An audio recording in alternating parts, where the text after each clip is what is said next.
Hi, I'm Donna Campbell, and I'm with the Los Angeles Tribune, and we are here with our guest today, Dan Clark. Now, he is best known for being a New York Times best-selling author of the book, The Art of Significance. He is also a motivational speaker. So, Dan, thank you so much for being with us today on Thanks. our podcast. My honor. Anytime I get a chance to team up with professionals like you and help Mo rock with this international mission, it's my pleasure. Thank you. And thank you again for being here.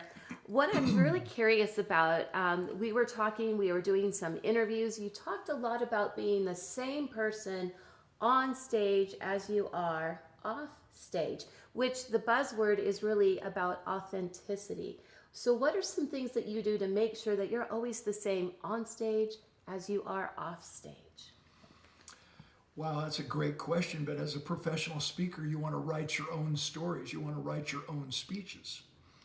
How many times have we heard someone stand on stage and deliver this amazing speech? They have the punctuating pauses. They have perfect comedic timing, and they walk off stage and they have no personality. They don't live what they just taught because they hired someone to write them a speech and then they practice the speech, which means they're professional presenters. They're Shakespearean actors, but they're not professional speakers.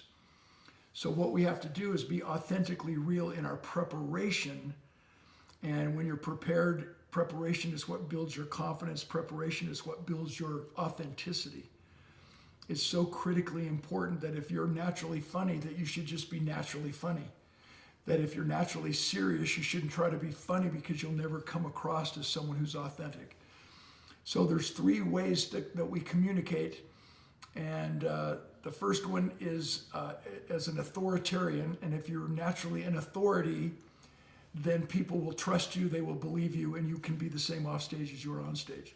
The second way that we communicate is through entertainment. If you're naturally an entertainer, and you're an entertainer off stage as you are on stage, then you have authenticity, and people trust you. And the third way that we communicate, I don't remember. Next question.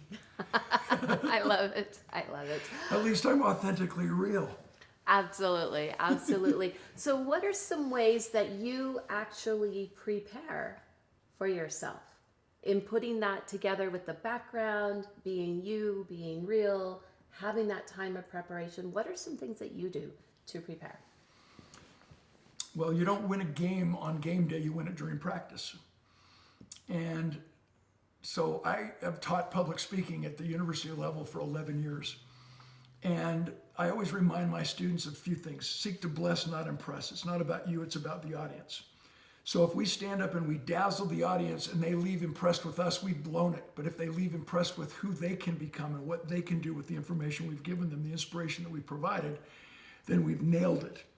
But more importantly, the direct answer to your question is you don't prepare a speech, you prepare yourself to speak. And so on podcast hosts and podcast interviewee guests, on speakers, on anyone who asks the question, where do I find my content? Where do I develop my material? There are 4 sources of material. Number 1, just your life. Have someone interview you about life and capture your stories. And then take the time to figure out what the life lessons are that you learned that helped you become a better person today than you were yesterday. Second source are transitional experiences. Anytime we go from something to something else, elementary school to middle school, junior high to high school to college, falling in love, falling out of love. If your parents are in the military, you move every 2.5 years, so you're reluctant to develop deep friendships in high school because you know you're always going to have to say goodbye. It could be a divorce, the loss of a job, the loss of a loved one. Those are transitional experiences. The third source is my favorite because this is when we really understand that adversity introduces you to yourself. No one will ever know how strong you are until being strong is your only choice. So if you really are serious about being authentically real, go to your third source of content material, content creation, material development. Significant emotional events, SEE. A significant emotional event is an experience that we can actually quantify and measure what we thought, and how we behaved and acted before it occurred, and how we now think differently and act and behave differently because it occurred. So the 2 operative words are before and because. So I battled cancer as an 8-year-old kid, throat cancer. I was hospitalized with COVID. I was paralyzed for 14 months playing football, ended my career, 16 doctors, 15 told me I would never get any better. A divorce is a transitional experience. A devastating, ugly divorce is a significant emotional experience, a significant emotional event. My son's best friend's dad just unexpectedly died of a heart attack. He's my age. That's a transitional experience. I knew him, I hung out with him, we cheered on our sons in sports.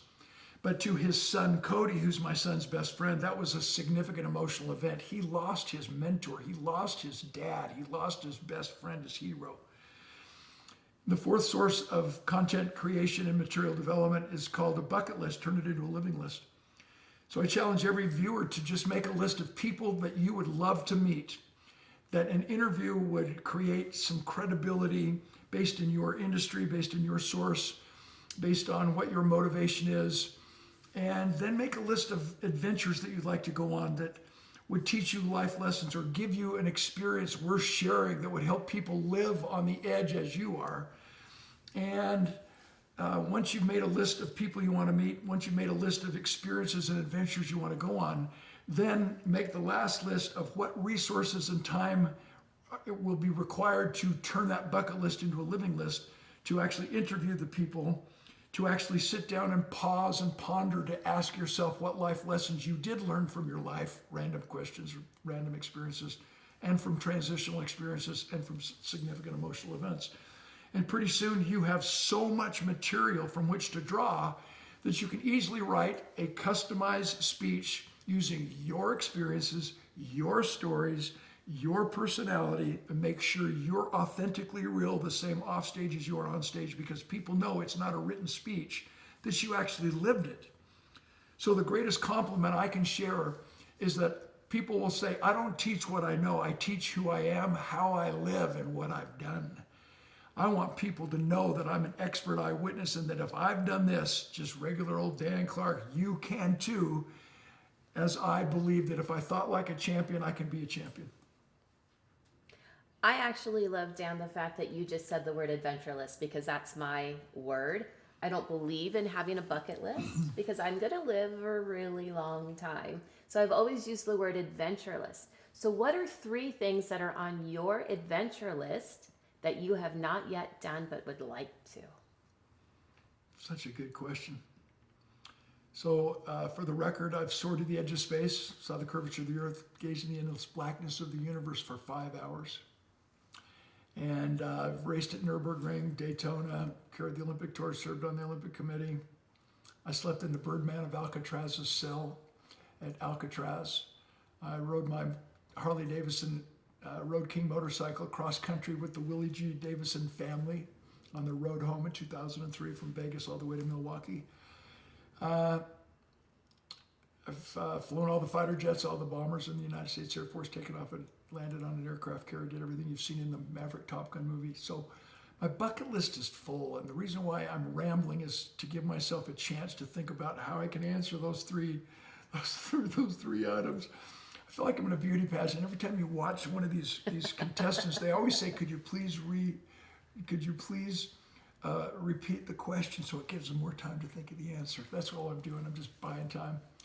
So bucket list, I've had some gold records in country music. I've had a top 5. I've had a top 10. I want a #1 song. And I don't know what the current songs that I've written, like Had I Shot You When I Met You, I'd Be Out of Jail by now. I don't know if that's going to do it. My wife ran off with my best friend, and I'm going to miss him dearly. I don't know if that's going to do it. My junior prom date, she inspired How Can I Miss You If You Won't Go Away. I don't think that's a #1 tune. But that's going to be my goal, to go back into Nashville and write a #1 song that gets people to make love or gets people to dance. The ingredients for a #1 tune. I want to endow a scholarship at my alma mater, the University of Utah, or perhaps raise enough money to build a building and call the building anonymous, because most billionaires who donate money to a university there's so much ego involved that they want the building named after themselves. And I'm like, no, you're doing it for the wrong reasons. I want a building named Anonymous. How cool would that be? Endow a scholarship in my dad's name, based on my hit song, Special Man, written after my dad. Any male can be a father, but it takes a special man to be a dad, obviously a serious song. My third goal would be to have thousands of people show up at my memorial service when I take my last breath, and every one of them say, I like me best when I'm with you. I want to see you again, Dan, and I hope I do. That's touching, really touching to have that. One of the things that I think about, because you talk about humor, and of course, there's humor in everything that you do and that you talk about. As a motivational speaker, what was your funniest, most humorous moment on stage?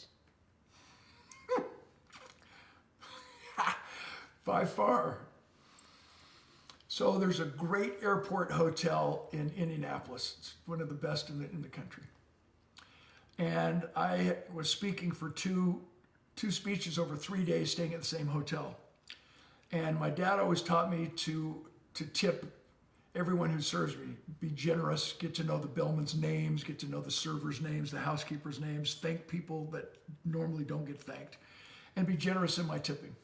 And do things for someone who can't do that for themselves necessarily. So I'm great friends with, I become great friends with the head bellman at the hotel. And I have to fly out of town to speak and then return the very next day. So I asked the front desk because the group I was speaking to was picking up my hotel room, if I could just stay in the same hotel room and keep my luggage there and just fly out and come back. And they said, no problem. And so I fly out and I land, and when I'm at the airport, I call the front desk and I said, can you give me the head bellman, James, I need to ask him a favor. I said, James, my flight is so late. Will you get my hotel room key, please? I don't have it with me. And will you find out where I'm speaking?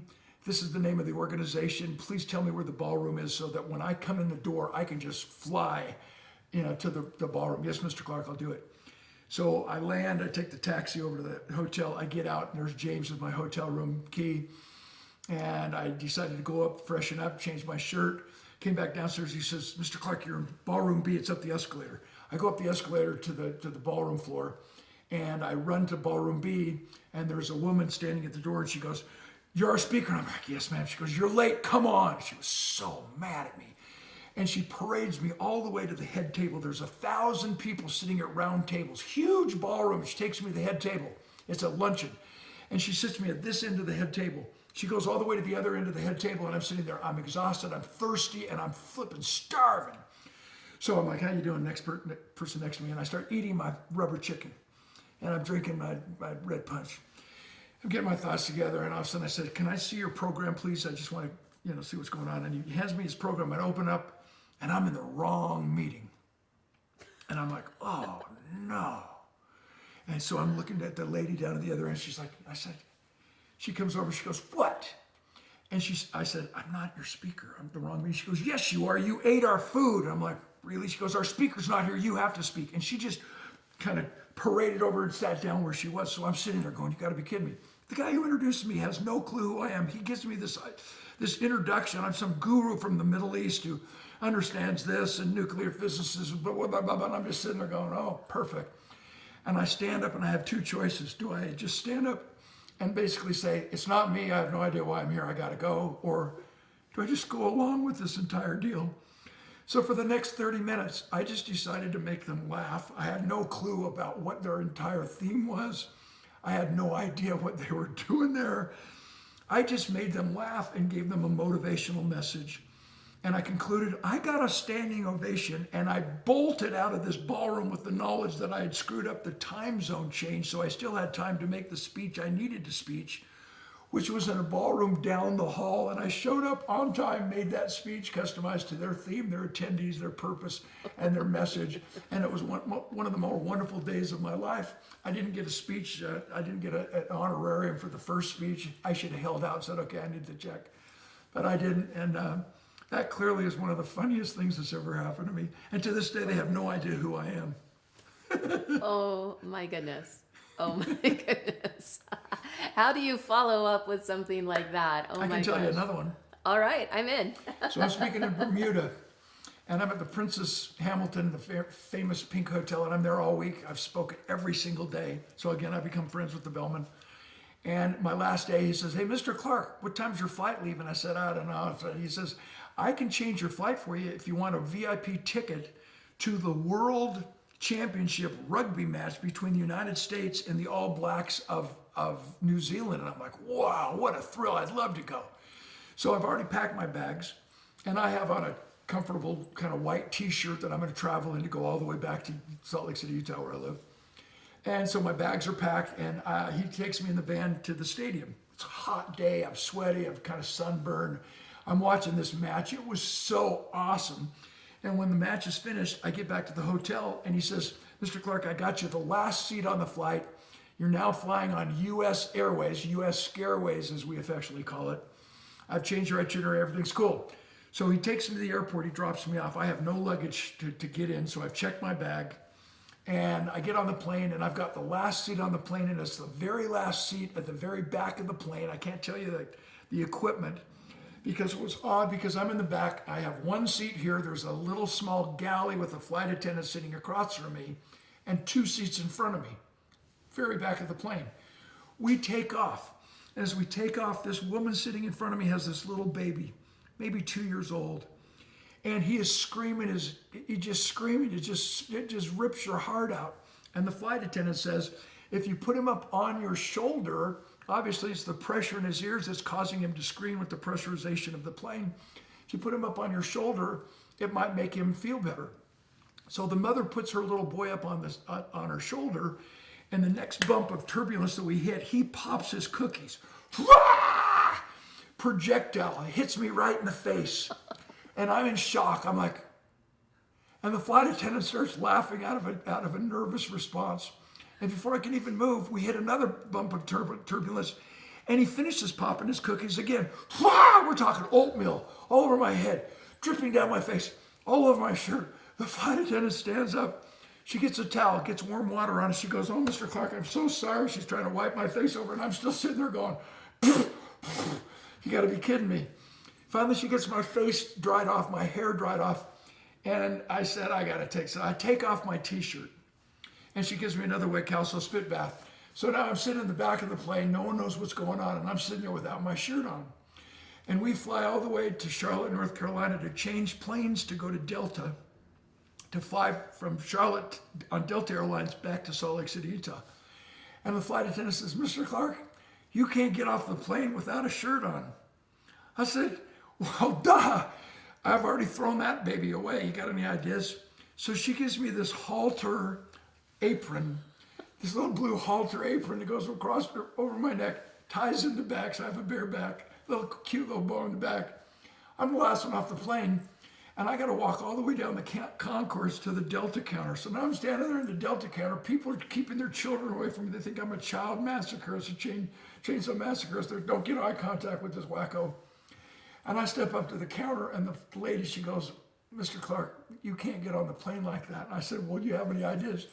She goes, "Well, you got to go down to the gift shop down there and see if you can get a shirt or something." I'm like, "Okay." Now I'm 6'5". I've lost 42 pounds since I played ball all those years, and I still weighed about maybe 235, 240.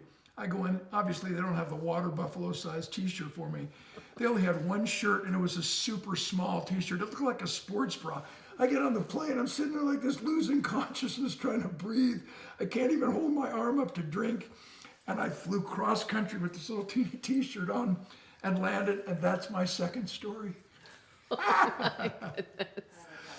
And let's not forget, standing in line at an American Airlines counter. I'm a Delta Airlines guy, 10 million miles.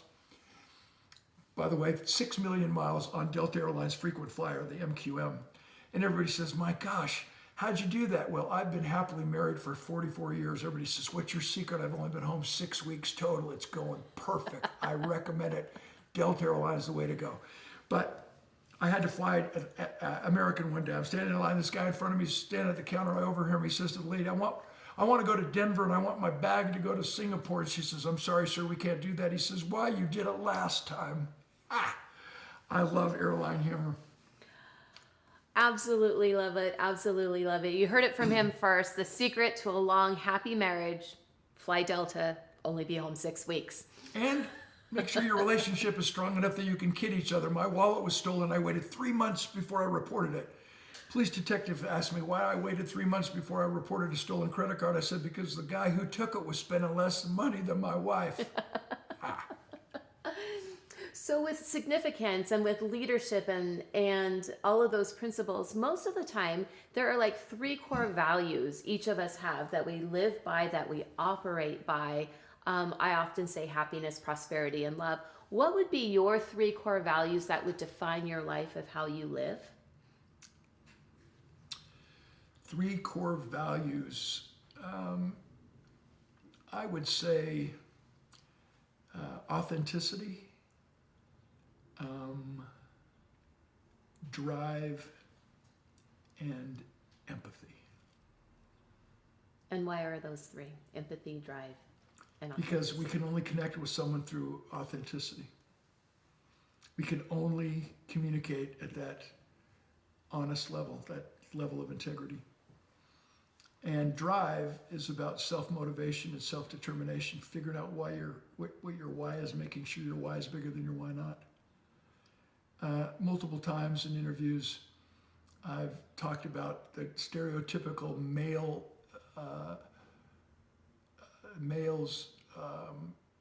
midlife crisis, they call it. And a midlife crisis, in my mind, is where the man you are comes face to face with the man you could have been.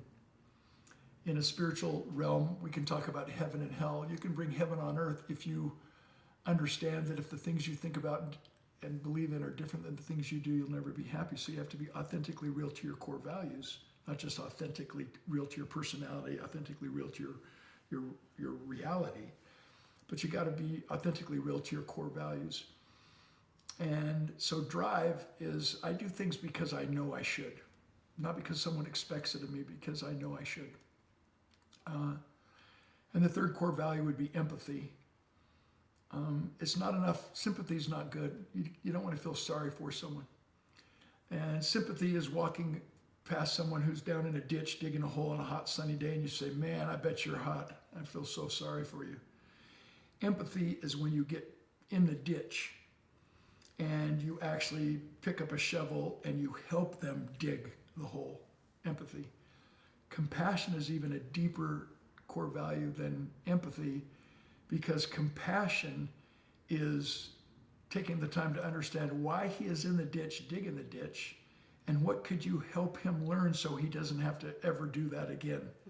He could become educated enough, wealthy enough, powerful enough where he could actually focus in on what his true talents are, and with all due respect to the laborer, find someone whose talent is to be that strong physical laborer. And if your natural talent is to be more creative, more analytical, more left brain than right brain, whatever the case may be, that will allow you to be more authentically real, driven to focus in on what your talents and abilities are to be the best version of yourself, so that in turn you're in a position to be more empathetic and compassionate to those. And it just seems to be that cycle of life that ties all 3 of them together. Beautiful. Beautifully said there. You've been a motivational speaker, you're an author, you've written music, you've had this really rich, full life. You filmed for the movie Pillars of Power, the hidden secret behind achieving greatness. So what's next for Dan Clark?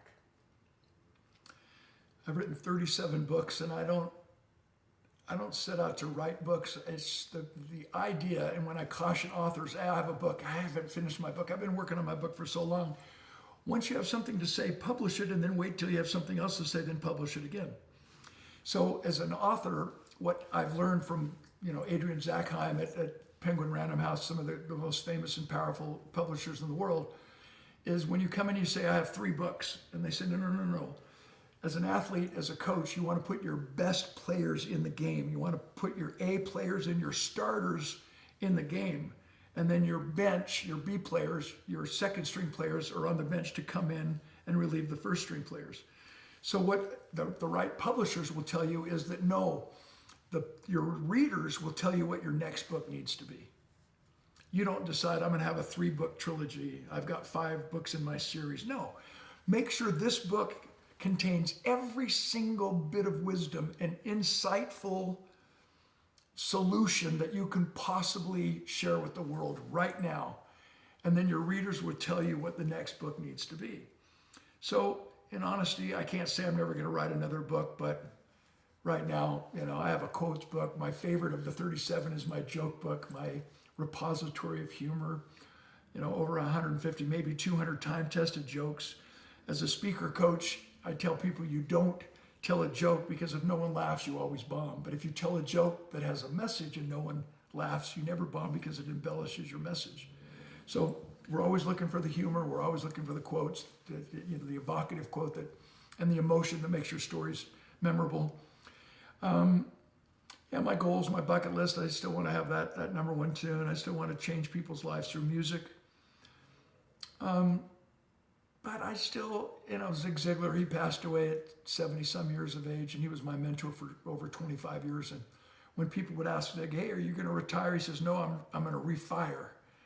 And that's where I am in my age. So I'm going to die climbing the mountain. I don't want to die with my boots on and sitting in the valley like, look what I've done. I want to make sure that I live my life for the rest of the life that I have to live, refusing to ever become complacent. Can I tell you a great story? Yes. So I was the state Golden Gloves boxing champion as a teenager. I loved boxing, and my hero was Muhammad Ali. And I was the great white hope. I had really fast hands. I had the Clark scuffle, as Ali told me, the Ali shuffle. I had tassels on my boots, and I was all that, undefeated. And fast forward, and I'm speaking to Andrews University in Berrien Springs, Michigan. I'm speaking to the student body, and I finished my speeches, and I'm over at the Student Union building doing a book signing. And all of a sudden, these two lads walked by, and I overheard them saying that Muhammad Ali had been on campus. And I'm like, where is he? They said, no big deal. He lives here. He comes to campus every single day to pass out Islamic literature. So when I finished my book signing, I asked the student body president, I said, you know where Muhammad Ali lives? He goes, yeah, on the outskirts of town. I said, do you own a camera? He goes, yeah, what, are you going to go to his house? I said, you betcha I'm going to his house. I said, you got a car? Let's go. He says, well, I've got two buddies. Can we all join you? I said, yeah. So the four of us get into his car. We drive to the outskirts of town. We pull up to Muhammad Ali's home. Huge, beautiful southern mansion, white column, circular driveway, gate open, and it doesn't say no trespassing. It says, welcome. I said, are you guys coming? They go, are you going to go knock on his door? I'm like, yeah. He said, no way. I walk up his circular driveway. I knock on his door. His wife answers. She says, may I help you? I said, yeah. Is Muhammad in? She goes, yeah. May I tell him who's calling? I said, yeah, Dan. She goes and gets him. 2 minutes later, this 6'3", 225-pound, larger-than-life superhero is filling his doorway. He says, hi, I'm Muhammad. You want to come in? I'm like, yeah, I'm here with 3 other guys. Can I invite them in? He says, yeah. I said, they're like, no way. They're diving over his bushes. They slide into his front entranceway. For the next 5 hours, we are house guests of Muhammad Ali, the greatest of all. And we're watching his greatest fights on his big screen. He's doing his personal commentary, the thrill in Manila. And I've spoken at Arenado Coliseum in Manila, down in the basement before my speech to 20,000 folks in the green room looking at his pictures with Joe Frazier and everything. I want to talk about getting fired up for that speech. I mean, he's given us the commentary of everything. And then he feeds us, and then he does magic. And this is pre-Parkinson's. He's just brilliant, funny, amazing. And as we're concluding this 5-hour extraordinary experience, we're walking out. He puts his giant hand around my shoulder. He says, Danny, he says, do you have any questions? I said, yeah. I said, I'm an athlete. I want to know, what's your number one exercise that you engaged in that got you in the quickest physical condition possible? And he said, stomach crunches. I said, really? Stomach crunches? He said, yeah. I said, how many did you do? He said, I never counted until they started to hurt. And I said, whoa, what do you mean? He said, there's a difference between training to fight and training to win. And I said, last question. I said, you're a 3-time world champion, which means you've been defeated twice by 2 inferior opponents. Why? He said, I got complacent. I said, what do you mean, champ? He said, once the fight started, I forgot that I no longer hold the title. I've put it up for grabs. And I must become brilliant at the basics and fight as hard as I did the first time I won it to win it back. Never be complacent. So I'm living my life as if my buddy Tim Nichols wrote for Tim McGraw, live like you're dying, as if I'm dying, because we are. Our days are numbered. I believe that. I think it's scriptural based. And I want to make sure I put in as much as I possibly can every day to be that person, that man that I wanted to be, that I knew I could be, that I had the potential to be. So when I die, I don't die with my music still in me. And as identical twins, when I die and go to the other side, I meet my identical twin who's exactly the man I was while I lived on this earth, that I have no regrets. And I don't ever say, I wish I shoulda, coulda, woulda, especially with people who leave me saying, I like me best when I'm with you. I want to see you again. I love that. I love that. And if any of you ever have an opportunity to meet Dan Clark, talk with him, if he ever says the line, may I tell you a story? The answer is always yes, because the wisdom he is going to share is in the story. So don't count the crunches until it hurts. May I conclude with one last 30-second story? Of course. Yes, yes. So as a fan of Mo Rock, as a huge disciple of the LA Tribune, as a fan of Donna and everyone else who's involved with the LA Tribune mission to change the world one story at a time, I think the consolidating, capsulizing word is support. No matter what, Mo is always here for you with financial, with emotional, with spiritual support. I honor him for his goodness. And let's all support the LA Tribune and your mission. Let's support you, Donna, and your mission as a cinema photographer and as a producer. And so to remember the message of support with the caution, people don't buy what you sell, they buy what you believe. People don't buy what you do, they buy why you do it.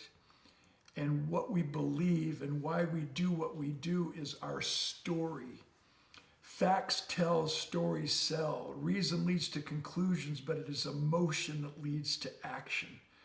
Reason leads to conclusions, but it is emotion that leads to action. People don't remember what we say, they remember how we make them feel.